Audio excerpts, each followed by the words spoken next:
नैब ने वफाकी वजीर फैसल वावड़ा को 17 नवंबर को रावलपिंडी ऑफिस में तलब कर लिया है। फैसल वावड़ा को अहमद अली रियाज और उनकी बरतानिया से पाकिस्तान को मुंतकिल की गई रकम के हवाले से 3 दिसंबर 2019 को काबीना के फैसले के हवाले से तलब किया गया है। साबिक वफाकी वजीर को काबीना इजलास से मुतालिक अपने साथ दस्तावेजी सबूत लाने की हिदायत की गई है।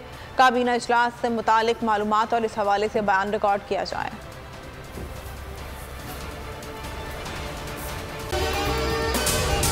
अगर आपको ये वीडियो पसंद आई है तो हमारे चैनल को सब्सक्राइब करें और बेल आइकन को प्रेस करें। बोल ने हमेशा हक और सदाकत का साथ दिया, सच के साथ खड़ा रहा। हम हैं मिसाल अब्र, मगर इस हवा से हम डर कर सिमट ही जाएंगे। ऐसे भी हमने बड़ी मुश्किलात, बड़े बड़े चैलेंजेस है, उसकी आदत डरा रहा है, मेरी फितरत डरा नहीं हूँ मैं, और ये ईमान की ताकत की वजह से। सहाफत पर जब भी कड़ा वक्त आया सिर्फ बोल खड़ा रहा। इंशाल्लाह अल्लाह बेहतर करेगा, हक बातिल पे गालिब आके रहे। बोल को है जरूरत अवाम के दुआओं की, इजहार आसाती के लिए, पाकिस्तान के लिए। सब्सक्राइब करें और बेल दबाएं ताकि कोई खबर रह न जाए।